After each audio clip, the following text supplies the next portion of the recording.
क्या हो, हम आप ही को पहना दे रहे हैं। रुक जाओ, हमने पहन लिया तो ये आप ठीक है।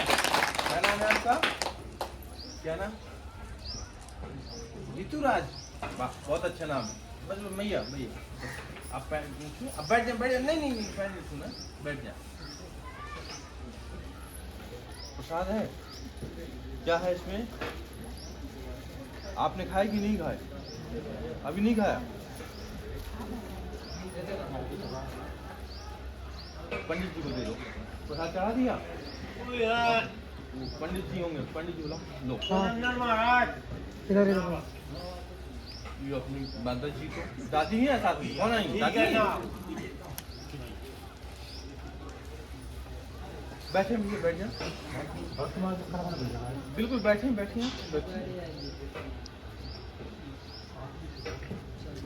भी काफी आना रहता है, लेकिन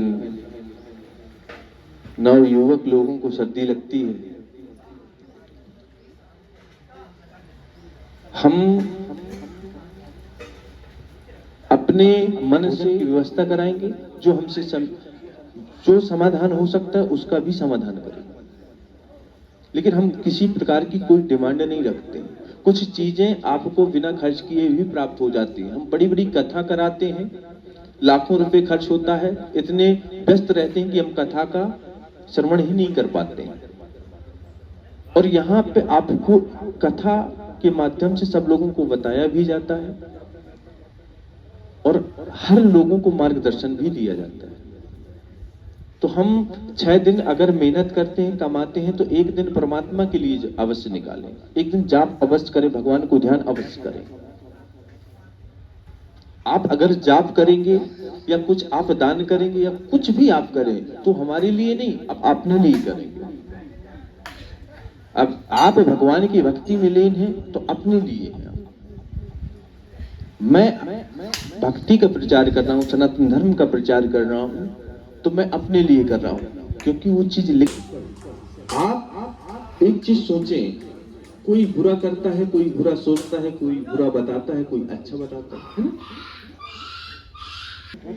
कि सामने सर्प तो बलशाली हुआ, सर्प को न्योले ने खा लिया। अब न्योला बलशाली हुआ तो न्योले को चील ने खा लिया। आप ये सोचो कि जो आप बोलोगे तो अपने आप में स्वयं आप सक्षम रहिए। हम अच्छा बुरा सबको ही जानते हैं, किसी के बहकावे में। हाँ, आप अगर कराते हैं, कोई भी तांत्रिक विधि से कोई भी अपने घर में कार्य नहीं कराएगा जो विधान से जुड़ा है। हाँ, वैदिक कार्य कराइए आप, जो हमारा धर्म कहता है, जो हमारा शास्त्र कहता है वो कराइए, जो हमारा ग्रंथ कहता है वो कराइए। लेकिन कोई तांत्रिक दुनिया बता के वो कहता है कि मैं ऐसा कर दूंगा, ऐसा हो जाएगा, तो आप बिल्कुल भी विश्वास मत करें। हाँ, लेकिन मैं इस चीज को मानता हूं कि कुछ चीजें असर होती हैं, लेकिन उसी प्रकार इंग्लिश मेडिसिन और आयुर्वेदिक खाओगे तो वो बीमारी जड़ से खत्म हो जाएगी, इंग्लिश खाओगे तो कंट्रोल हो जाएगी। तो कुछ चीजें ऐसी भी हैं कि हम जल्दी की रिजल्ट की वजह से किसी चीज में बिलीव कर लेते हैं और पैसे कमा देते हैं, समय फिर वैसे ही वैसे हो जाता है, फिर आप भटकते हो। जब आप भटकते भटकते कई जगह पहुंचते हो, जो समझ में आता है वो बताना हमारा कार्य। तो आप सभी से निवेदन है, किसी के बहकावे में ना आए। आप स्वयं समझदार हैं, अच्छा। भगवान की भक्ति कर सकते हैं। ठीक है। और एक कोई सा भी जाप, ओम नमो भगवते वासुदेवाय का जाप कर सकते हैं सभी लोग। और सबसे बड़ी समस्या है कि किसी के घर में किसी माताएं, बहनें एवं भाई बंधु किसी को अगर तकलीफ होती है और उसको पता है कि हमें प्रेत बाधा है, तो वो भगवान विष्णु के चरणों में तुलसी की माला समर्पित करके अपने गले में धारण कर ले। शाबाश! उसके अंदर कोई भी खराब चीजें नहीं आ सकती, लेकिन शर्त ये है कि उसको शाकाहारी रहना ही होगा। कैसे कैसे लोग रहते हैं यार यहाँ पर। तब मालूम चले कि माला पहन लो, हम शाकाहारी नहीं, हमारे अवगुण हैं।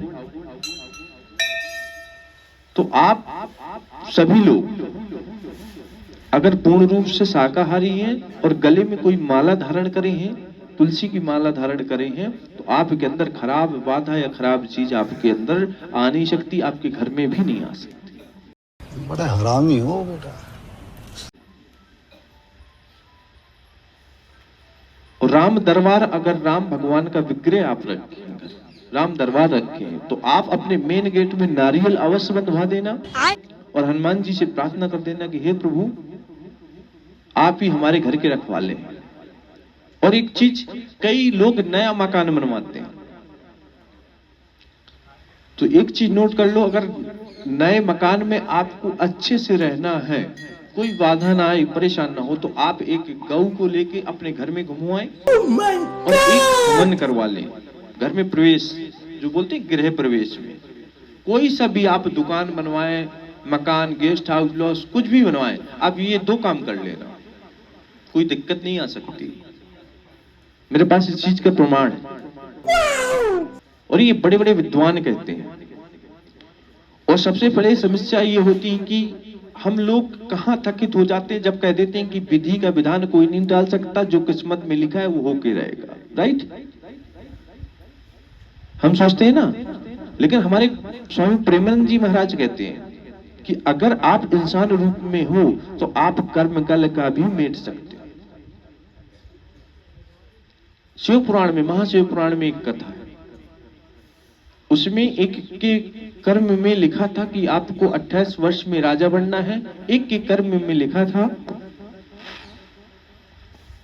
एक के कर्म में लिखा था कि आपको 28 वर्ष में मरना है। दोनों भाई थे, तो जिसको राजा बनना था वो अवगुणी था, बुरे कार्य करने लगा, और जिसके कर्म में लिखा था मृत्यु होना है वो भगवान की भक्ति करने लगा। जब ऐसे ऐसे 28 वर्ष बीत गए तो जो बुरे कर्म करता था, जुआ इत्यादि खेलता था, जुआ में बहुत सारा पैसा जीता। शाबाश! आइए देखते हैं, बैठचंद मजा आएगा। और अपने झोली में पैसे लेके मंदिर की तरफ आया, तो मंदिर में उसका जो भाई जिसकी मृत्यु होना था वो पूजा कर रहा था। उसने देखा कि मेरा भाई आ रहा, आज कहां से चमत्कार हो गया, जो भगवान को मानने लगा। तो अपने भाई से कह रहा कि देख, तू परमात्मा को मानता है और मैंने आज दिन तक पूजा नहीं की, आज दिन तक मैंने पूजा नहीं की और मुझे इतना सारा धन मिल गया। जैसे हमारे विवेक भैया बैठे हैं तो कहते कि कहीं कुछ नहीं होता।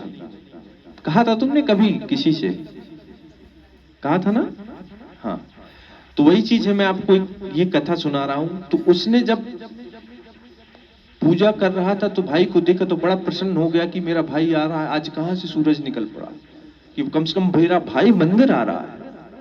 तो जब मंदिर में गए तो जीना में दोनों लोग वहां से भागते हुए आए और जीना में अपने भाई के गले मिलने के लिए पहुंचता है, तो उस जीना की नोक टूट जाती है और उसके पैर में चुभ जाती है, बहुत सारा खून बहता है। तो जो दूसरा भाई था, दुराचारी था, वो हाथ देख के हंसने लगा, बोले देख तूने पूजा की, तुझे कुछ नहीं मिला, तुझे कष्ट मिल गया।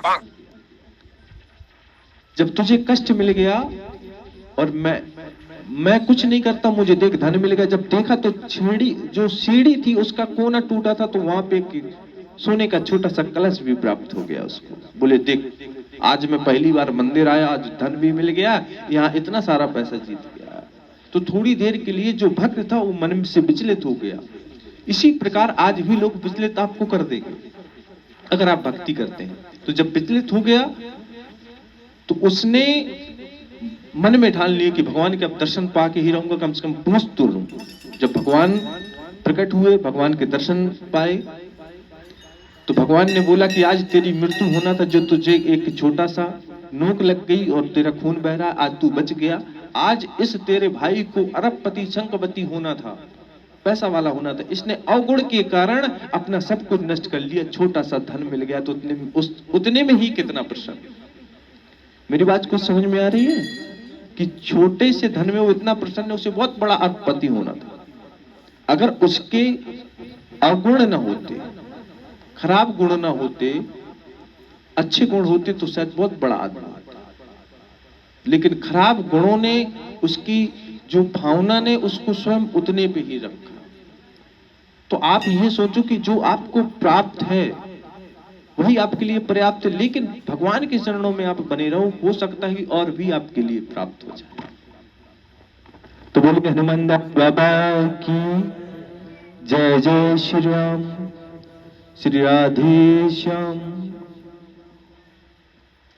आप सभी को यहां प्रसाद ग्रहण करके जाना है। और सबसे पहली समस्या यह है कि काफी लोगों का मन लगता है इस कथा को सुनने में। मेरा भी मन लगता है कि मैं आपको कथा सुनाऊं, उस मार्ग तक ले जाऊं, क्योंकि विश्वासम फलमदायकम। जब तक आप भक्ति पे ध्यान को नहीं लगाएंगे, अपने आप को नहीं लगाएंगे, तो मैं कुछ नहीं कर सकता। कि अगर आप विश्वास से आओगे तो विश्वासम फलमदायकम, जरूर आपको वो लाभ प्राप्त होगा। और कुछ लोगों को सिर्फ ये लगता है कि गुरुजी पर्चा बना दे, देखें और जाएं राधे राधे।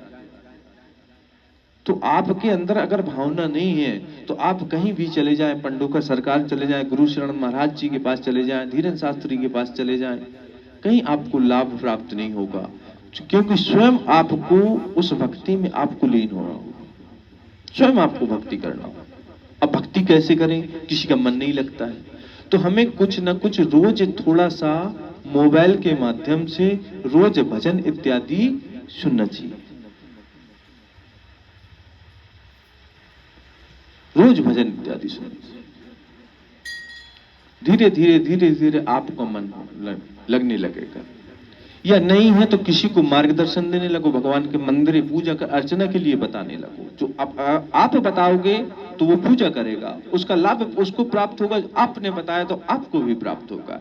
ठीक उसी प्रकार हमने बोला राधे राधे, जय श्री राम, सीताराम, हमने बोला ना। फिर रिटर्न में आपने बोला, बुलाया हमने, आपने बोला, तो आपको भी फायदा और हमें भी फायदा।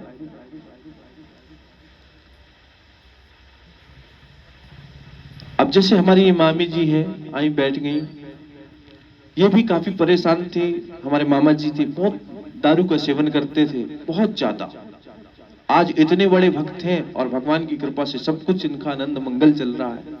तो इन्होंने कुछ ना कुछ अंतर किया ना, कुछ ना कुछ ऐसे कर्म किए। अब इनसे सोचा जाए कि जो व्यक्ति सरकारी नौकरी है, जॉब करने वाले, अच्छा खासा पैसा, तो वो पैसा सब कुछ चला जाता था कहीं में, पीने खाने में। और जब से ठीक हो गए तो दूसरे काम में लगने लगा, मकान बनने लगा। और 2026 में आपका मकान में प्रवेश सुनिश्चित है, ये तुम्हारी अर्जी लग चुकी है, हमने पहले से ही बोल दिया है, ठीक है। तो उसमें आप प्रारंभ करवाइए, 2026 में आप उसमें प्रवेश हो जाना, ठीक है। हमने तो देखा नहीं है, हमने न पूछा है, हमने स्वयं भी बता दिया। श्री राधे। बोले हनुमान दास बाबा की।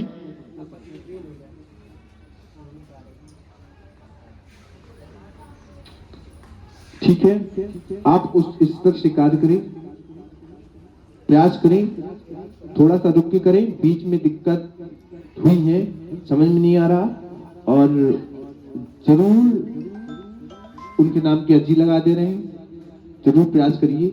ये आपका जो प्रश्न है उससे काफी परेशान चल रहे हो, मानवेंद्र आपका नाम है, और उसमें तनाव जैसी कंडीशन में चल रहे हो, दिमाग काम नहीं कर रहा। 26 में आपके उससे कामयाबी प्राप्त होगी, निश्चिंत रहिए, ठीक है। कुछ चीजें गोपनीय है जो बता नहीं सकता, 26 में आपको कामयाबी मिलेगी, निश्चिंत रहिए। और कुछ थोड़ा सा समय लगेगा, जनवरी के बाद से कार्य करें। जनवरी फरवरी ये जो अभी बीच का समय है छोड़ दें। मेरे हिसाब से लास्ट जनवरी के बाद ही कार्य करें, सफलता आपको निश्चित है मिलेगी, 100 में 100% मिलेगी, ठीक है। जय श्री राम।